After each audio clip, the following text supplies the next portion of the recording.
कोकण म्हटलं की आपल्या डोळ्यासमोर उभा राहतो तो हापूस आंबा। पण हा जो हापूस आंबा आहे तो झाडावरून काढण्यापासून ते मार्केटमध्ये पोहोचवेपर्यंत किती मेहनत घ्यावी लागते हे आपण समोरच्या व्हिडिओत पाहत असाल। कारण हापूस आंबा हा डिसेंबर महिन्यात त्या झाडाला मोहर येतो आणि जे आपले नेपाळी बांधव आहेत हे नेपाळवरून आपल्या कोकणात या बागांची राखण करण्याकरता येतात आणि हे नेपाळी बांधव डिसेंबर पासून जे येतात ते जूनच्या 1 तारीखपर्यंत आपल्या कोकणात राहतात आणि 1 जूनला ते आपल्या गावी निघून जातात। हा आंबा झाडावरून जेव्हा काढला जातो तेव्हा तो आंबा पॅकिंग करून मार्केटला पाठवला जातो।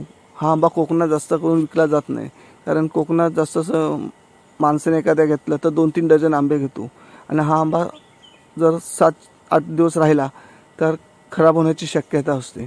त्यामुळे जे बागेतले मालक असतात हा आंबा ट्रकने ते डायरेक्ट मुंबईच्या मार्केटला पाठवून देतात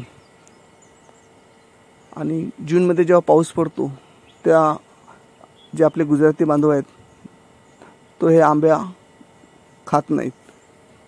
त्यामुळे पाऊस पडायच्या अगोदर हे आंब्याची विल्हेवाट लावली जाते आणि या नेपाळी बांधवांना विचारलं की तुम्ही गावावरून येता कोकणात एवढा लांब का येतात, तर त्यांनी सांगितलं की आम्ही नेपाळ आमचा गरीब देश आहे, तिथे रोजगार कमी आहे, मग आम्ही डिसेंबरमध्ये कोकणात येतो, आंब्याच्या ज्या बागा असतात त्या राखतो, आम्हाला दर महिन्याला 14,000 ते 15,000 रुपये पगार मिळतो व हे पैसे आम्ही नंतर गावी आमच्या घेऊन जातो आणि जूनला जेव्हा आम्ही गावी जातो तेव्हा आम्ही आमच्या शेतीची कामे करतो। तर ह्या मिळालेल्या पैशातून आम्ही जे बियाणं असतं शेतात टाकायचं ते सर्व आम्ही या पैशातून घेतो आणि मग आम्ही शेती करून त्यातलं उत्पन्न मिळवतो। मग ही लोक बघा आपलं गाव सोडून आपल्या कोकणात येतात, रोजगार म्हणून ह्या आंब्याच्या बागा राखतात आणि मिळालेले पैसे हे शेतीच्या सामानासाठी वापरतात आणि आपल्या गावी जाऊन शेती करतात। अशी मेहनती लोक आपल्या कोकणात रोजगार आहे, पण आपला कोकणातला माणूस ही कामं करायला बघत नाही आणि त्याला ही कामं नको आहेत। त्यामुळे या नावीला असतो कोकणी माणसाला ह्या नेपाळी लोकांना ह्या बागा राखायला द्याव्या लागतात आणि ही नेपाळी लोक ही प्रामाणिकपणे ही सकाळी 7 वाजता बागा राखायला येतात ते संध्याकाळी 6 वाजेपर्यंत असतं आणि हे काम ते प्रामाणिकपणे करतात, कुठे टंगळामंगळ किंवा टाइमपास करत नाहीत। त्यामुळे आता जास्त करून कोकणी माणूस या नेपाळी लोकांना आपल्या बागा राखायला देतो।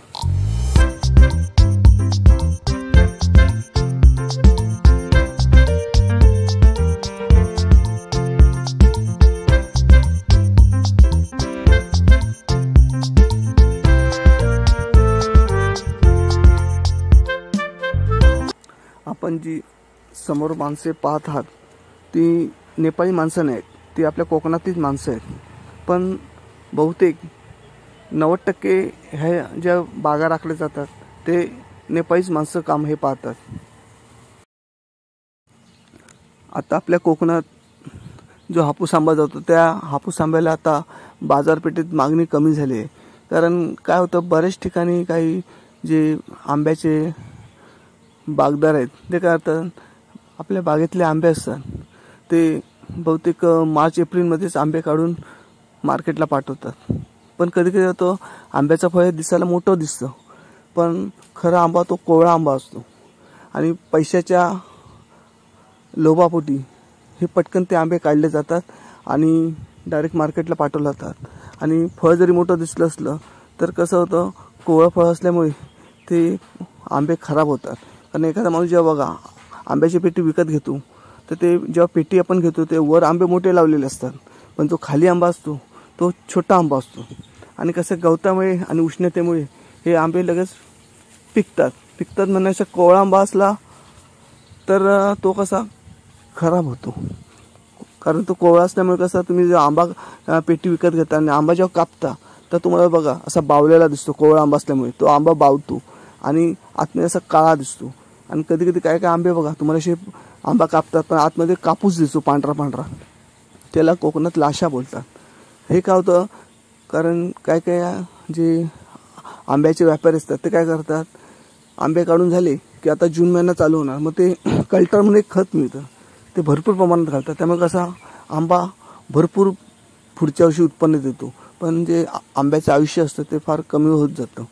कारण आंबे झाडाला येतात खरे, पण जसे पुढचं वर्ष येत जातं तसं आंब्याची लाईफ कमी होती आणि आंबा तो नंतर सुकून खराब होऊन जातो आणि आंबा हा मरून जातो. आणि त्यामुळे जे पांढरं आंब्यामध्ये दिसतं ते जास्त कल्टर घातल्यामुळे होतं. तुम्ही जर UP बिहारचे आंबे बघा, पावसात येतात, म्हणजे दशेरी, लंगडा, हे आंबे बघा. आपण ज्या मार्केटमधून घेतो तुम्हाला ते कधी आंबे काळे दिसणार नाहीत किंवा त्या आंब्यामध्ये आपल्याला तुम्हाला कधी कापूस दिसत नाहीत. कारण जे UP बिहारचे लोक आहेत बघा, ते आंब्याची काळजी घेतात आणि परिपक्व आंबा असतो ते मार्केटला पाठवतात. त्यामुळे त्या आंब्याने बघा, मुंबईमध्ये ते आंबे जास्त प्रमाणात विकत लोक घेतात. जो असा लांबडा आंबा असतो तो, कारण त्याची चव पण एकदम मधासारखी गोड असते. आणि आपल्या इथे काय होतं, आंब्याची काळजी घेण्यापेक्षा आंबा लवकर मार्केटला कसा खपवायचा हे लोक, आपली कोकणी लोक पाहतात. आणि त्यामुळे आता लोकांचं कसं, आंबा घेताना म्हणजे हापूस आंबा घेताना लोक 100 वेळा विचार करतात. कारण एक तर ते पेटी घेणार, ते 7-8 हजाराची पेटी असते आणि एवढे पैसे देऊन जर आंबे खराब निघाले तर मग त्याचा उपयोग काय. त्यामुळे आता म्हणजे मुंबईत पण लोक, आता कोकणी लोक पण हापूस आंबा घेताना 100 वेळा विचार करतात. आमच्या कोकणात काही काही हुशार म्हणजे आंबा जे बागायतदार आहेत ते काय करतात, जो हापूस आंबा असतो तो मार्च-एप्रिलमध्ये चुकून सुद्धा काढत नाहीत. हापूस आंबा हे मेच्या साधारण 10 किंवा 15 तारखेच्या नंतर झाडाचा हापूस आंबा काढायला घेतात. कारण मेच्या 10 किंवा 15 तारखेनंतर हा हापूस आंबा खऱ्या अर्थाने परिपक्व झालेला असतो आणि तो आंबा काढून जर तो मार्केटमध्ये विकला तर तो आंबा खराब पण होत नाही आणि त्याची चव पण चांगली राहते. आणि जो आंबा बागायतदार त्यालाही माहीत असतं की आपण जर मे नंतर जर आंबे हापूस काढून विकले तर जो घेणारा व्यक्ती असतो तो पुढच्या वर्षी पण त्याच्याकडनंच आंबा विकत घेणार. का? कारण तो आंबा चांगला निघाला असतो आणि घेणाऱ्या व्यक्तीला पण कळतं की अमुक माणसाकडचे आंबे हे चांगले असतात. आणि तो माणूस 10 जणांना सांगतो की आंबे घ्यायचे तर अमुक माणसाकडनं घ्या, कारण त्याच्याकडे एकदम चांगलं फळ आणि परिपक्व फळ असतं आणि ते तुम्हाला आंबे कधीच काळे पडलेले दिसणार नाही. त्यामुळे असं काही काही कोकणात हुशारपणा असे आमचे शेतकरी आहेत, ते काय करतात, परिपक्व आंबे झाले तरच काढतात. त्यामुळे काय होतं, ॲटोमॅटिक एक माणूस 10 जणांना सांगतो, 10 माणूस 100 जणांना सांगतात, 100 माणसं 1000 जणांना सांगतात. आणि त्यामुळे ॲटोमॅटिक जो आंब्याचा गिराईक असतो तो त्या माणसाकडे जातो. त्यामुळे कोकणातील शेतकऱ्यांनी लक्षात घ्या की थोड्याशा पैशासाठी घाई करू नका. आंबा चांगला म्हणजे फळ चांगलं परिपक्व झालं तर ते विकायला काढा. त्यामुळे नक्कीच तुम्हाला त्याच्यापासून चांगलं उत्पन्न मिळेल आणि एक म्हणजे तुमच्या फळाची क्वालिटी आणि तुमचं नाव हे कायमचं टिकून राहील. आणि बऱ्याच वेळा काय होतं की डुप्लिकेट हापूस असतो तो कोकणातला हापूस किंवा देवगडचा हापूस सांगून विकला जातो आणि त्यामुळे जी गिऱ्हाईकाची फसवणूक होते. कधी काय होतं, आता रत्नागिरी स्टेशन, रेल्वे स्टेशनला असं माझ्या मित्राला अनुभव आला. त्याने काय केलं, रत्नागिरी स्टेशनला आंब्याची पेटी घेतली. तर त्याला काय वाटलं, रत्नागिरी रेल्वे स्टेशनला आंबे म्हणजे रत्नागिरी हापूस असणार, त्या हिशोबाने त्याने ते आंबे घेतले. नंतर काय आलं की ते आंबे होते ते कर्नाटक, बेळगाववरून आंबा, एक हापूस आंबा येतो तो आपला रत्नागिरी हापूस म्हणून किंवा देवगड हापूस म्हणून विकला जातो, पण तो ॲक्च्युअल असतो कर्नाटकचा आंबा. कारण कर्नाटकच्या आंब्याला ही चव बरोबर नसते, दिसायला तो हापूससारखा दिसतो, फक्त एवढंच की त्याची जी साल असते आंब्याची ती जाड असते आणि तो आंबा कापला तर तुम्हाला पिवळा दिसणार. आणि कोकणचा आपला जो हापूस असतो त्याची साल पातळ असते आणि त्याचा वास एक वेगळाच असतो आपल्या हापूस आंब्याला. आणि जेव्हा तुम्ही कापाल तेव्हा तो कसा असा भगवा केशरी रंगाचा दिसतो आपला कोकणातला हापूस. ही त्यातला फरक ओळखा. तुम्हाला मी पुढच्या व्हिडिओमध्ये हापूसचं जून फळ आणि कोवळं फळ कसं ओळखायचं हे मी तुम्हाला आता माझ्या पुढच्या व्हिडिओ जेव्हा येईल तेव्हा तुम्हाला मी ते नक्कीच दाखवेन. आता आपल्या भारतातून जेव्हा हापूस आंबा बाहेरच्या देशात तो पाठवला जातो तेव्हा जो आंबा पाठवला जातो तो एक चांगल्या क्वालिटीचा असतो. चांगल्या क्वालिटीचा म्हणजे ते फळ पाठवलं जातं ते फळ हे 1 नंबर क्वालिटीचं फळ असतं. आणि कसं, जेव्हा तो आंबा बाहेर पाठवण्यासाठी समजा एखाद्या बागायतदाराकडून ते आंबे घेतले जातात, ते समजा 500 पेट्या असतील त्या माणसाच्या, तर जेव्हा त्याची तपासणी केली जाते बाहेर पाठवण्यासाठी तेव्हा सांगतात की समजा 814 नंबरची पेटी काढा, 322 नंबरची पेटी काढा, अशा 3 पेट्या तपासल्या जातात. आणि त्या पेटीत जर आंबा खराब निघाले तर पूर्ण जे पेट्या असतात, समजा 500 पेट्या पाठवायचे त्या 500च्या पेट्या पुन्हा रिटर्न दिल्या जातात, त्या बाहेरच्या देशात पाठवल्या जात नाही. कारण कसं बाहेरच्या राष्ट्रातून जे आपण राष्ट्राला आपण आंबे पाठवतो तर ते बाहेरचं राष्ट्र आपल्याला पैसा पण तसा देतो. आणि त्यामुळे कसं खराब आंबे पाठवले तर कसं नाव खराब होतं आपलं. त्यामुळे कसे त्याची दक्षता आंब्याची म्हणजे योग्य रीतीने दक्षता घेऊनच ते आंबे बाहेरच्या राष्ट्रात पाठवले जातात. तुम्हाला जर कोकणातला ओरिजिनल हापूस आंबा खायचा असेल तर तुम्ही जेव्हा कोकणात याल तेव्हा कोकणातील आंब्याच्या बागा असतात तिथेच तो तुम्ही हापूस आंबा झाडावरून काढताना खरेदी करा. कारण कसा कोकणातला जो आंबा मुंबईला पाठवला जातो कधी कधी तो आंबा कोवळा पाठवतात. मग काय होतं, हे मुंबईचे मार्केटवाले त्याला पावडर लावतात. त्यामुळे कसा आंबा तुम्हाला तो पिवळा धम्मक दिसतो, पण तुम्ही आंबा खाल तर त्या आंब्याला चव लागत नाही, पचपचीत आंबा लागतो. का? कारण तो कोवळा असतो. आणि तो आंबा जर पिवळा दिसला तुम्ही वास घेतला त्याला आंब्याला त्या वाससुद्धा येत नाही. का? कोवळा आणि तो पावडर मारलेली असते.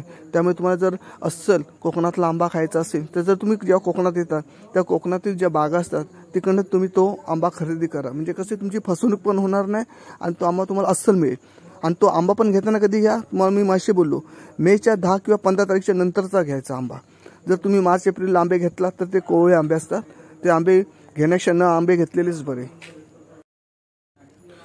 40-50 वर्षापूर्वी बघा हापूस आंबा असा कापला तर एवढा त्याचा आंब्याचा घमघमाट यायचा आणि तो घरात पूर्ण वास दरवळायचा. पण आता तसं नाही. आता काय होतं की रासायनिक खतं मारतात, केमिकल्स मारतात. त्यामुळे ते आंब्याची जी चव ही आहे गोडवा हा आता निघून गेला.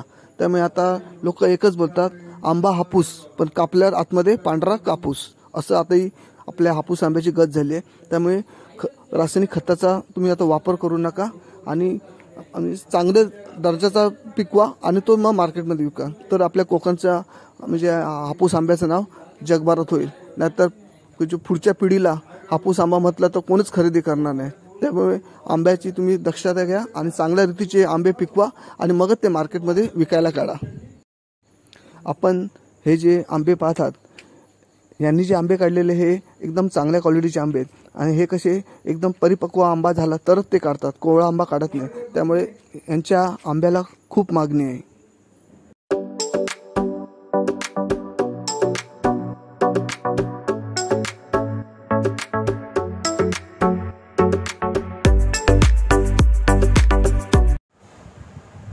तुम्ही जर चॅनलला नवीन असाल तर चॅनलला सबस्क्राईब करायला विसरू नका आणि जी बाजूची बेल आयकॉन असेल त्याला नक्कीच दाबा आणि जे आपले नवीन व्हिडिओ असेल त्याला नक्कीच बघा.